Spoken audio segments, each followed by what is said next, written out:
Então, irmãos, estamos na série A Bênção, dos patriarcas. Estamos estudando, já estudamos até agora a vida de Noé, e agora nós começamos a vida de Abraão. E como nós estamos também no mês da mulher, culturalmente, cabe bem nós aproveitarmos esse momento e falar, então, de uma mulher da Bíblia, uma matriarca. Hoje nós vamos falar sobre Sara. Sara foi a esposa do patriarca Abraão, e como Edson pregou semana passada, nós vamos, então, seguir falando de Abraão e também, no decorrer da caminhada, vamos falar sobre as esposas dos patriarcas, desses homens de fé. E as mulheres, elas fazem parte dessa jornada, da mesma forma que nós aprendemos com muitos exemplos de fé dos homens, todos nós aqui, não só as mulheres, podemos aprender com os exemplos também das mulheres de fé.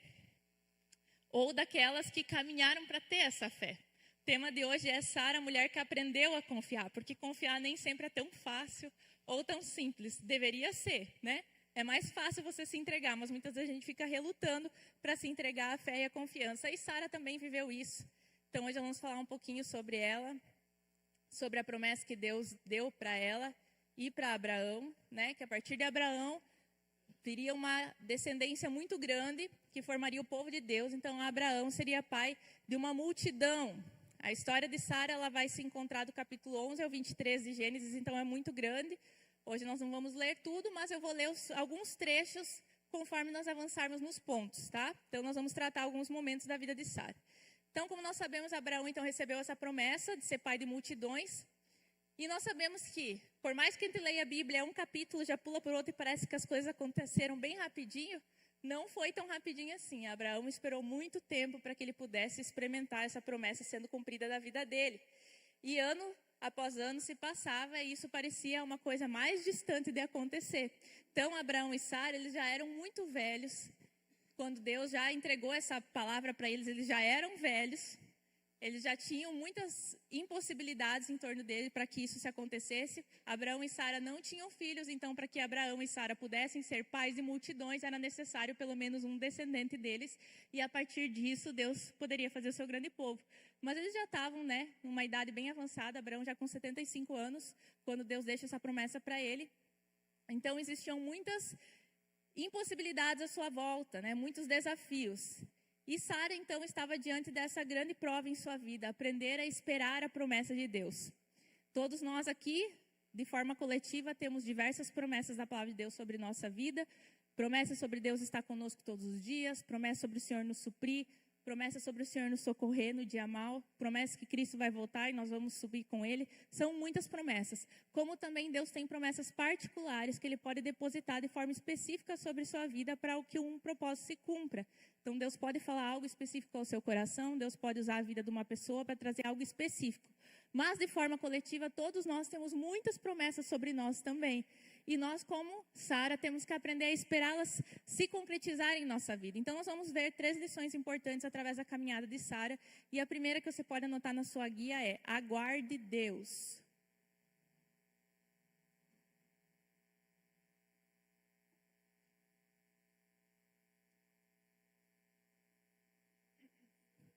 Aguarde Deus. Nós vamos ler um texto. Deixa eu só botar meu cronômetro aqui para cuidar meu tempo. Meu Deus, Benjamin mudou todas as coisas aqui. Certo, vou para o relógio. Então tá, nós vamos ler o texto de Gênesis 16, e do capítulo 16, do versículo 1 em diante, que é aquele ponto em que Sara já estava assim, meu Deus, cadê essa promessa? Então nós vamos ler como é que foi. Sarai, então nós estamos falando de Sara, mas até certo momento ela era Sarai. Então nós vamos nos referir a Sarai agora nesse momento. Sarai, a mulher de Abrão, Abrão também, não era Abraão, era Abrão. Não lhe tinha dado filhos. Ela possuía uma escrava egípcia que se chamava Agar. Um dia Sarai disse a Abrão: já que o Senhor Deus não me deixa ter filhos, tenha relações com a minha escrava. Talvez assim, por meio dela, eu possa ter filhos. Abrão concordou com o plano de Sarai e assim ela lhe deu Agar para ser sua concubina. Isso aconteceu quando já fazia 10 anos que Abrão estava morando em Canaã. Abrão teve relações com Agar e ela ficou grávida. Quando descobriu que estava grávida, Agar começou a olhar com desprezo para Sarai, a sua dona. Aí Sarai disse a Abrão: por sua culpa, Agar está me desprezando. eu mesma a entreguei nos seus braços e agora que sabe que está grávida, ela fica me tratando com desprezo. Que o Senhor Deus julgue quem é o culpado, se é você ou sou eu. Mulher desde sempre, né? Foi tua culpa, tipo, ela entregou, não foi por você, né? Mas mulher, né? De forma geral, não sei se é você, quem sabe estou falando de forma coletiva, são as lutas da mulher. Abrão respondeu, está bem, que homem paciente, né? Ele já aprendeu desse, está bem, né? Está bem, Agar é sua escrava, você manda nela, faça o que quiser. Aí Sarai começou a maltratá-la tanto que ela fugiu. Então ele se omitiu mais uma vez ali, né? Permitiu ela fazer o que ela quisesse. Mulheres são muito bênção na vida dos homens, né? Pode ajudar muita coisa. É bom quando os homens ouvem as mulheres, quando elas estão certas. Mas quando elas estão erradas também, a coisa é bem feia. A gente pode ver aqui em Sarai, a gente pode ver lá em Eva, quando o homem ouve um conselho que não é bom. Então, olha a grande responsabilidade, mulheres, que nós temos de sermos boas auxiliadoras e trazer um conselho bom. Então, já estava essa função aqui ao longo da história. Deus já tinha afirmado várias vezes a promessa a Abraão, mas chegou um momento que Sara já estava começando a desanimar, porque a promessa não se cumpria.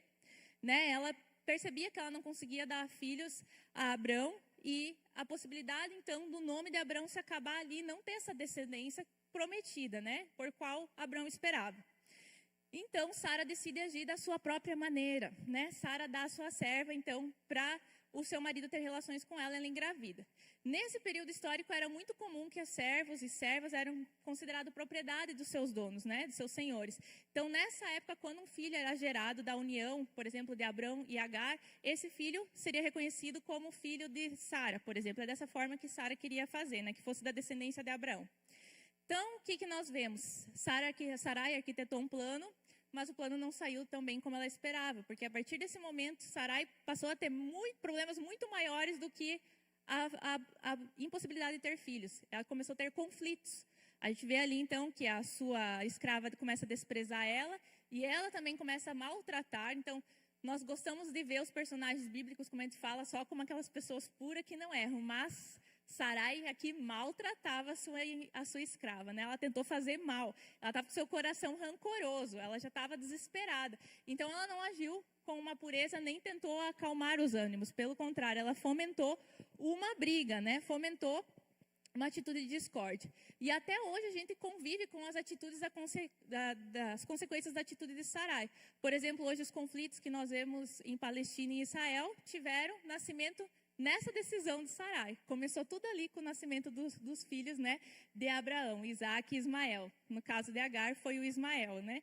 Então, essa desavença de Ismael com Isaac já vem desde essa época da onde surgiram os povos, e se nós formos estudar a história, nós vamos compreender que começou desse momento.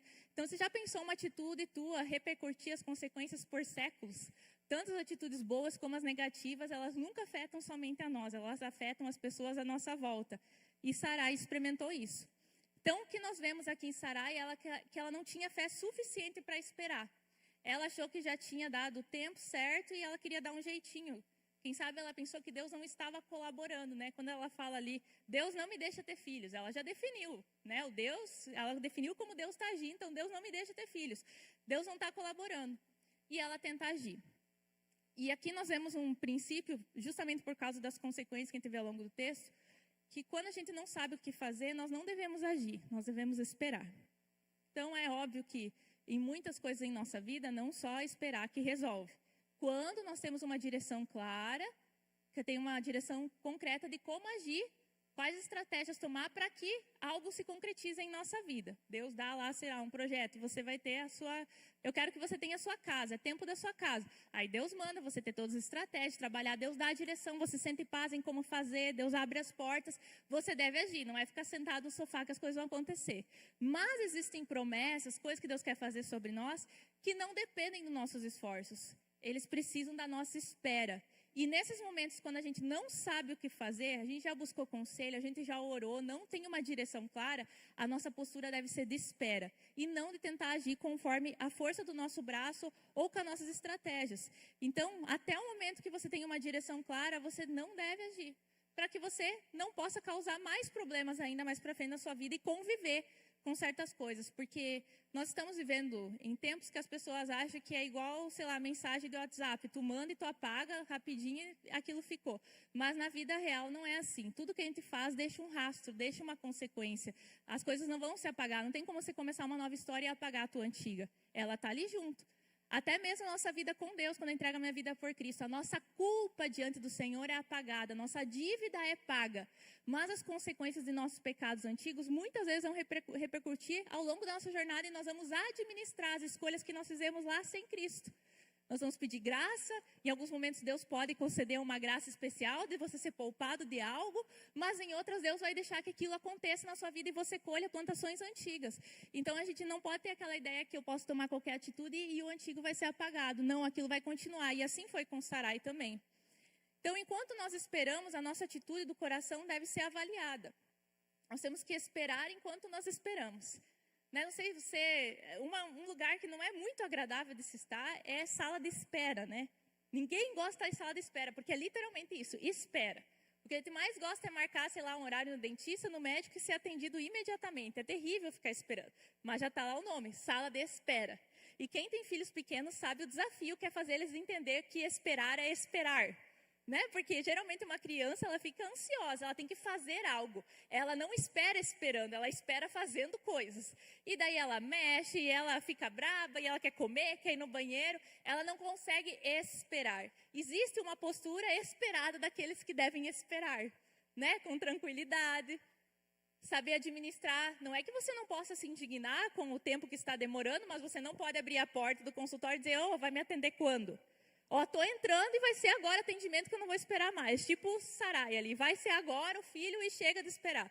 Não, a espera, existe um comportamento, uma atitude que é esperada de nós, que é saber aguardar com essa paciência, é compreender o momento. Então, quando eu não tenho uma direção clara, ao invés de eu me antecipar, viver ansioso, eu devo esperar até ter uma direção clara.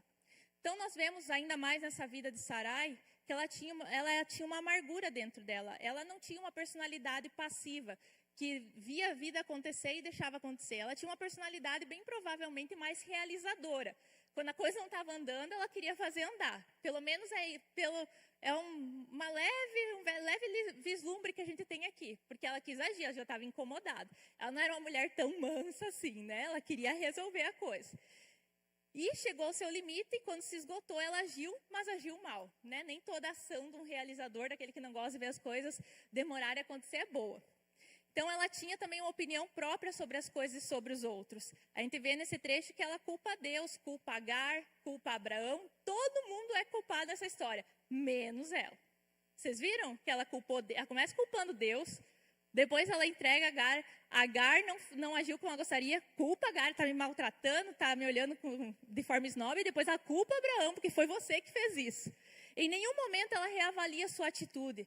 Ela não fala, ela está tão amargurada, tão envolta naquela dor dela, que ela acha que qualquer sentimento e qualquer expressão desse sentimento é justificável pela dor que ela está sentindo de não poder ter filhos.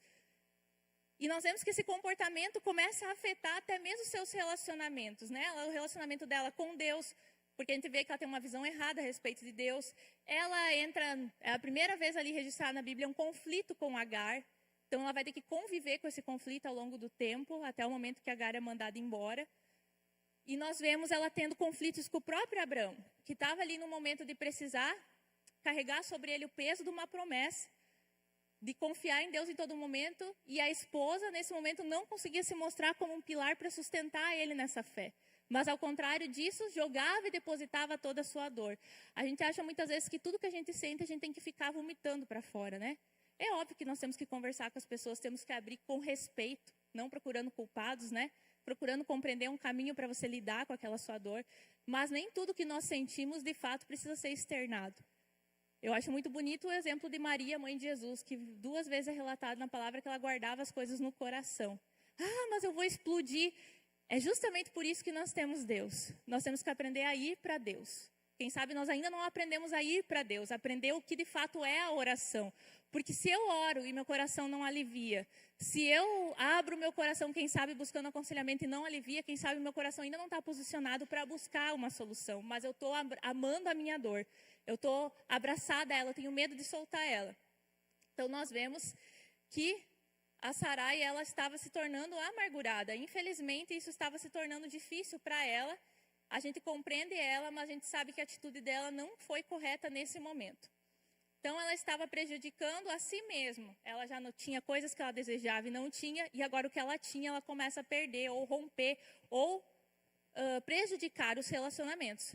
Então, nós podemos esperar de forma mais leve, né? Lembrar que não tem só nossas emoções em jogo quando nós estamos no momento de espera, tentando trazer a reação de Sara para a nossa vida, e não a julgando, porque muitas vezes nós já agimos como Sara também, mas em pensar e de fora, agora analisar, Sara é mais fácil de fora do que viver o que ela estava vivendo, né? Mas é para isso que a palavra está aqui, para a gente analisar e aprender com os exemplos dela. Então, o que eu posso pensar para a minha vida, se eu estou no momento de espera? Lembrar que não são só minhas emoções que estão em jogo, existem outras pessoas que estão sofrendo junto, ou estão lutando junto, ou estão perseverando junto. Reconhecer o esforço que os outros fazem para aliviar a sua dor, o seu desconforto, e não encontrar justamente nessas pessoas que te ajudam alguém para culpar, porque isso é muito comum. As pessoas que são aquelas que oferecem ajuda, no fim, muitas vezes elas levam a culpa, ou tem que ouvir a pessoa, né, esbravejar. Então, quem sabe você já viveu a situação, você foi a única pessoa que ajudou um familiar, um amigo, e na hora que a coisa apertou, que ele estava bravo, ele de repente brigou com você. Tipo, você é a única pessoa que estava ajudando ele, mas a briga foi contigo, virou o jogo. Então, a gente tem que tomar esse cuidado, para a gente não procurar culpados, compreender a história que está acontecendo. E aceitar a verdade, né, o momento que eu estou vivendo, com uma postura de confiança em Deus. Se não aconteceu ainda, isso significa que Deus está no controle dessa situação. Deus não perde o controle sobre as coisas, né? Encher a nossa vida de fé, de confiança e abraçar essa confiança para nós. Segunda lição que nós aprendemos aqui na vida de Sara é: lembre-se de quem você é.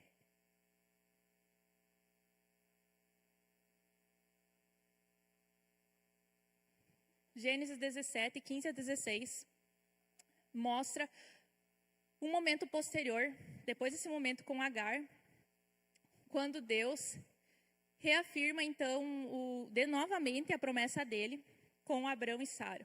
Então, ele fala com Abrão. Depois disso, Deus disse a Abrão: de hoje em diante, não chame mais a sua mulher de Sarai, mas de Sara.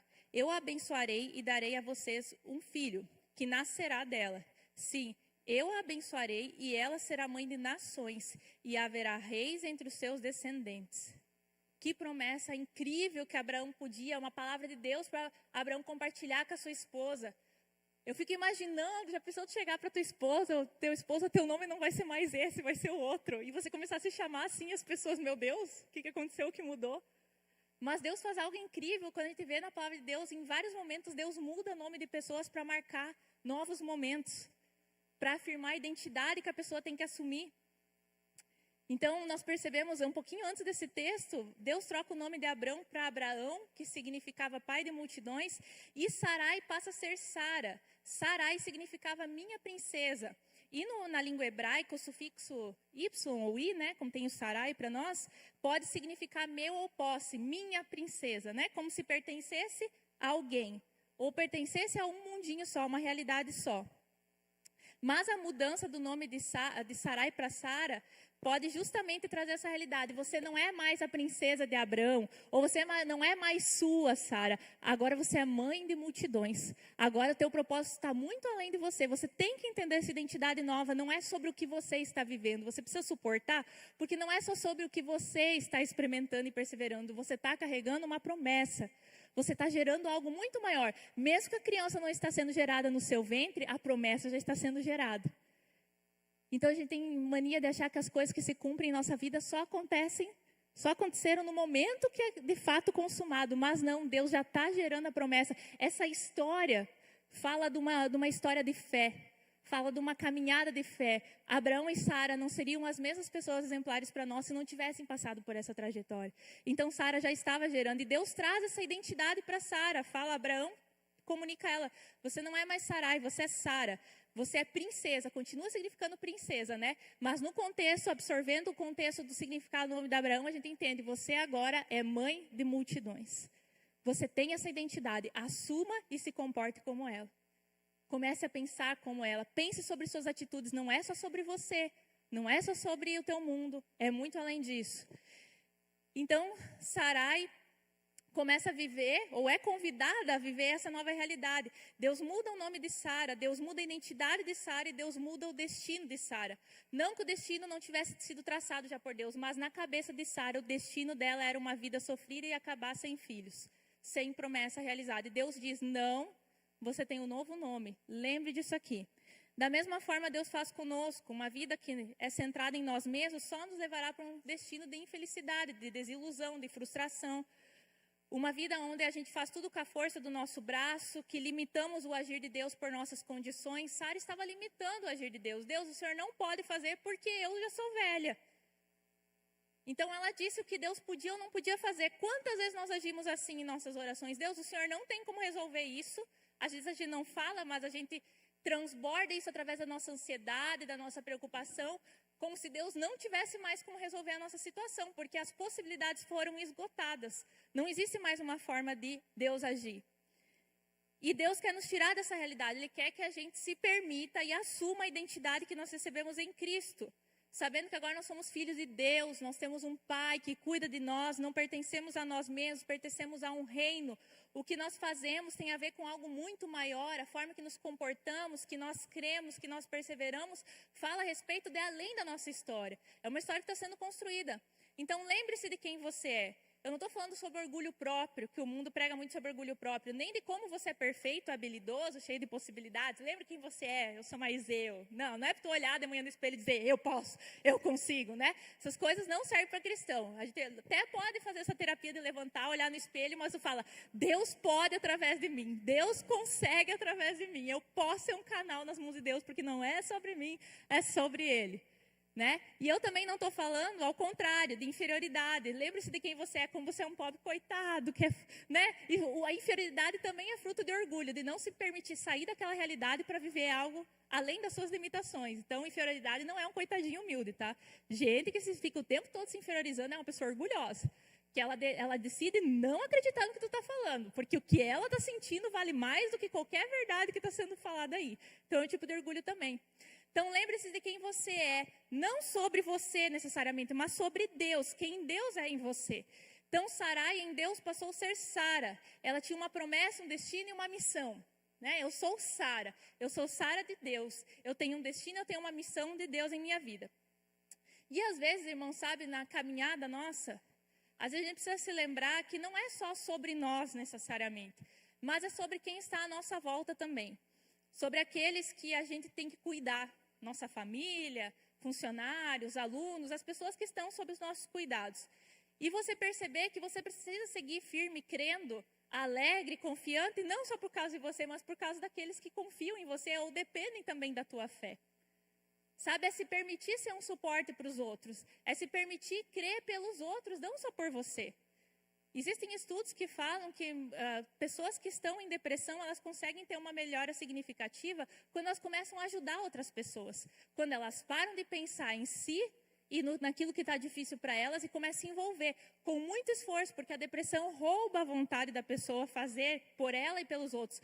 Mas ela, ao exercitar isso, mesmo contra a vontade, ela começa a experimentar um sentimento novo. Então, muitas vezes eu estou preso lá nas minhas lamentações, na minha indignação, na minha ansiedade, porque eu vivo muito no meu mundo.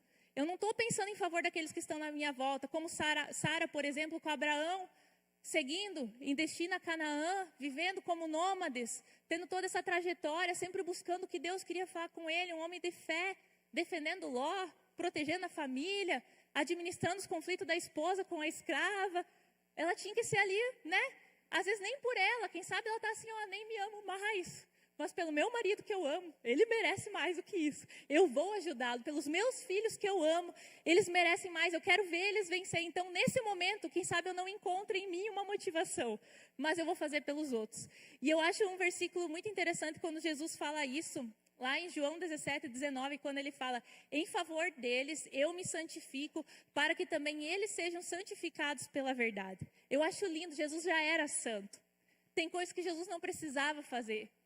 Jesus não precisava vir morrer numa cruz. Jesus não precisava caminhar 3 anos em ministério nessa terra para ensinar e treinar. Jesus não precisava. Jesus não precisava dar um modelo sobre as coisas, porque ele era o próprio Deus. Mas ele se santificava, ele se colocava naquela posição de ensino. Eu faço para que eles aprendam. Eu oro para que eles aprendam a orar. Eu realizo milagres para que eles façam também. Eu curo para que eles aprendam a curar. Eu perdoo para que eles aprendam a perdoar. Eu me santifico para que eles sejam santificados. Então, Jesus, esse pensamento de coletividade é importante, principalmente para uma pessoa que está dentro do reino. Não só importante, como fundamental.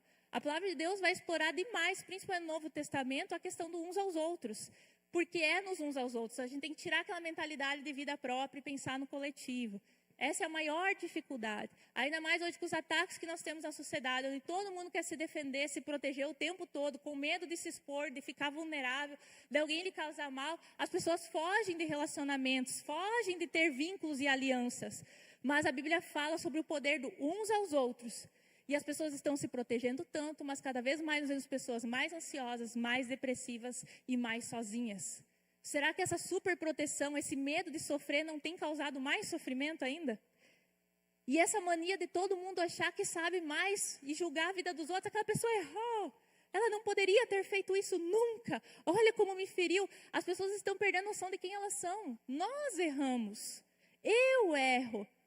Eu preciso de graça. Eu preciso de misericórdia, porque eu não posso estender essa mesma graça e essa misericórdia para o meu próximo quando ele errar comigo. Porque aquilo que foi derramado sobre mim de Jesus não pode ser transbordado também através de mim para a vida dessa pessoa. Jesus perdoar através de mim, curar através de mim, salvar através de mim.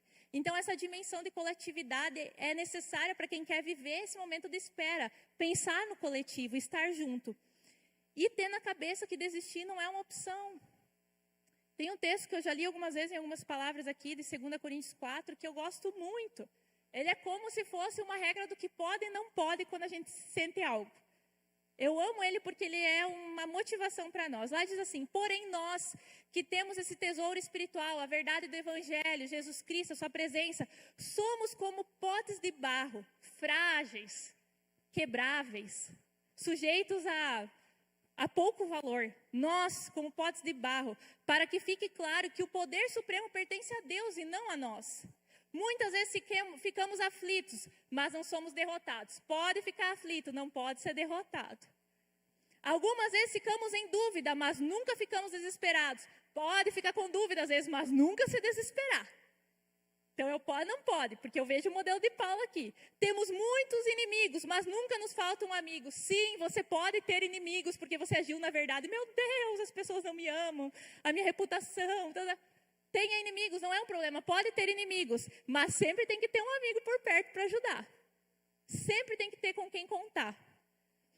Às vezes somos gravemente feridos, mas não somos destruídos. Tu pode até capengar às vezes, sabe? Andar meio quebrado, se arrastando por uns dias, por um período, mas nunca destruído. Desistir não é uma opção.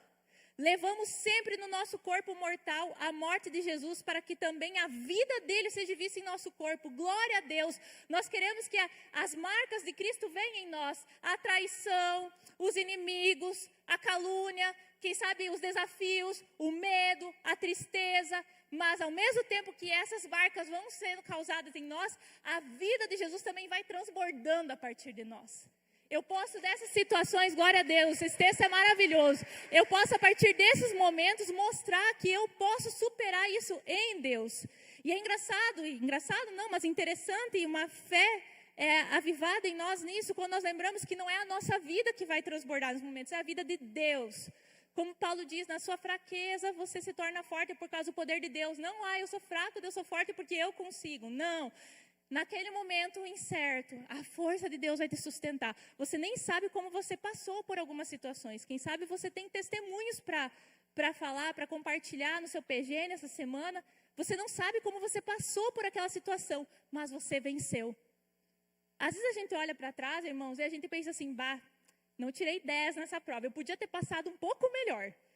Reclamei um pouco ali, me desesperei aqui, mas eu passei. Na próxima, com o treino, eu espero que eu vou melhor. Porque Salmos já diz que Deus nos treina para batalhas mais fortes. Isso me dá medo, às vezes. Porque, tipo assim, Ele nos treina para batalha. Eu fico assim, treina porque venceu. Não, porque vem mais coisa mais forte na frente. Então, Não queria te desanimar, mas ele nos treina para batalhas maiores e mais fortes. Então, nós precisamos lembrar quem nós somos em Deus, né? Lembre quem você é filho de Deus, você carrega promessas sobre você. Honre esse ouro, esse tesouro precioso que está em você, em mim. Nós, frágeis, vasos de barro, guardamos dentro de nós algo tão precioso que é o Evangelho. Então, eu vou honrar isso que está em mim. Eu não vou deixar isso se perder nos meus comportamentos, na minha atitude.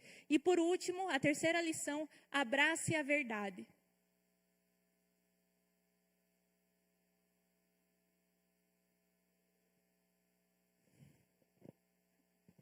Gênesis 18 em diante, 9 em diante, diz assim.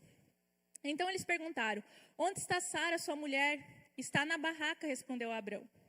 Um deles disse, esse um deles era o Senhor, tá? Uma manifestação de Jesus no Antigo Testamento. É quando eles recebem a visita dos 3 homens, Abrão recebe. Então eles estão lá no momento de comunhão deles, de PG. E um deles diz, no ano que vem eu virei visitá-lo outra vez. E nessa época Sara, sua mulher, terá um filho. Sara estava atrás dele, na entrada da barraca, escutando a conversa, né? Mulher, é sempre ouvidinha ali, né? Não nega. Abraão e Sara eram muito velhos, e Sara já havia passado da idade de ter filhos. Por isso riu por dentro e pensou assim, como poderei ter prazer sexual agora que eu e meu senhor estamos velhos? Então, eles já estavam numa idade avançada. Abraão ali com seus 99 anos, Sara com seus 89 anos. Então, ela pensou e ela riu por dentro. Lembra esse momento? Por dentro, ela não externou. Porque ela sabe disfarçar bem, né? Ela aprendeu a arte da coisa aqui. Ela pensa muitas coisas. As mulheres pensam muitas coisas aqui, né? Mas ela disfarçou. Então, o Senhor perguntou a Abraão, por que Sara riu? Meu Deus do céu. 500 mil nervosos nessa hora. Como assim? Eu não mostrei nada. Como é que ele sabe? Por que disse que está velha demais para ter um filho? Será que para o Senhor há alguma coisa impossível? Pois, como eu te disse, no ano que vem, agora tinha prazo, 1 ano, glória a Deus. No ano que vem virei visitá-lo outra vez. E nessa época Sara terá um filho. Ao escutar isso, Sara ficou com medo e quis negar. Então, a incredulidade gerou medo e acabou na mentira. Um pecado chama outro. Eu não estava rindo, disse ela. Mas o Senhor respondeu, não é verdade, você riu mesmo. Eu fico tentando imaginar a cena como, né, o Senhor falou, Sara, deu de contar outra, né? Eu conheço os corações, sei os pensamentos, você riu. Quem sabe aqui se defender na cabeça dela, mas você não viu nada, eu não mostrei para ninguém. Não, mas eu vi o seu coração, os seus pensamentos. Então, já vimos que Sara, ela tinha esse comportamento de vitimismo e inferioridade, né? Sempre se inferiorizar. Então, ela riu e pensou, como eu, já sou velha, meu marido também é velho. Ela achou ridículo imaginar como eles poderiam ter um filho naquela situação. Então, nesse momento, a gente vê que ela já tinha mudado de nome. Não era mais a Sarai, era a Sara. Mas o seu caráter ainda estava em processo de mudança. Deus continuava ensinando Sara a esperar. Sara ainda não sabia como se comportar nessa espera. Então, Deus confronta Sara. E ela diz que não fez aquilo que Deus estava falando. E Deus a confronta na mesma atitude que ela já teve em outras vezes, de dizer que não era possível. Deus está novamente tratando Sara. Às vezes a gente até consegue disfarçar por fora, dar uma podada na forma de falar, de agir, mas por dentro, muitas vezes nós continuamos com os mesmos tipos de pensamento. Né? Quem sabe você já abriu o teu coração várias vezes, ou se expôs que tinha ansiedade a respeito de uma coisa, você aprendeu a se controlar, mas ainda dentro do teu coração, nos teus pensamentos, você ainda acha que as coisas são impossíveis, você ainda pensa que está sozinho, você ainda acha que Deus não ajuda mesmo quando a gente precisa, você ainda luta com pensamentos dentro de você, você ainda não assumiu a identidade nova que Deus te deu em Jesus. Ainda luta no seu interior, mascara a incredulidade, o orgulho ferido, a desesperança, mas Deus conhece os corações. Então, Deus viu o secreto de Sara, assim como vê a nós. Sara já estava desacreditada. É como se Deus dissesse, Sara, você está rindo, mas eu não estou de brincadeira. O que eu estou falando é sério. Você pode até rir. Então, Deus revela, você riu. Ela responde, eu não ri. Deus confronta, não negue, você riu. Então, é uma coisa que nós temos que aprender a assumir, que muitas vezes nós estamos enganando a nós mesmos e não estamos vencendo em certas áreas. Precisamos nos aceitar nesse sentido que temos uma luta interior. Quem sabe um velho hábito de duvidar, de omitir certas coisas, de manipular situações. Então, está na hora de lidar com a verdade como Sara teve que lidar. Você está mentindo e você riu sim, você não creu sim. Entenda essa realidade. Você ainda tem coisas no seu coração que precisam ser alinhadas. Então está na hora de depender e confiar em mim. Esse era o convite do Senhor. Ele não estava revelando Sara para expor Sara, para ridicularizar Sara, para envergonhar Sara. Ele falou, você riu para dizer, Sara, agora está na hora de você parar de rir, parar de disfarçar, parar de negar os fatos e começar a confiar e depender de mim. Porque daqui 1 ano eu vou voltar aqui e você vai ter o seu filho nos braços. Então, Sara, ela tinha medo de acreditar, medo de se entregar, medo de descansar, medo, quem sabe, de não dar conta. E Deus a convida para essa nova realidade. E a respeito da palavra de Deus é assim também. Nós só cremos e abraçamos a verdade de Deus quando a gente se entrega a ela. Quando a gente decide fazer o quê? Neutralizar, né? Não acudir nem acolher qualquer tipo de pensamento que nega a verdade da palavra de Deus. Qualquer tipo de dúvida que vem nos nossos pensamentos que são contrárias à palavra de Deus. Se a Bíblia diz, e a gente já deu vários exemplos aqui, não é para se preocupar. E você ainda, quando vem, porque a gente não pode impedir que alguns pensamentos cheguem até nós, né? Ele vem, mas eu posso impedir que ele crie morada. Então, se ainda vem pensamentos que te deixam preocupado e você aceita aquilo, você não está abraçando a verdade que eu não devo andar preocupado, que eu não preciso andar preocupado, ansioso por coisa alguma. E assim são muitas coisas na prática da fé. Tem coisas que eu abraço e eu vivo. Eu simplesmente decido andar naquela palavra, independente de como eu me sinto. Porque quanto mais eu me abraço aos meus sentimentos e aos meus desejos, mais distante eu fico da palavra de Deus. Então eu abraço a verdade de Deus. Deus disse que vai ser, então vai ser. E eu vou me comportar e agir nessa verdade. Indo contra toda a realidade à minha volta, mas confiando na palavra de Deus, que é a verdade. Então parar de colocar sobre nós mesmos a condição de Deus poder fazer algo ou não. Ah, Deus vai poder fazer isso porque eu vou colaborar ou eu consigo, está dentro das minhas possibilidades. Não devemos colocar nós mesmos como condição para Deus agir.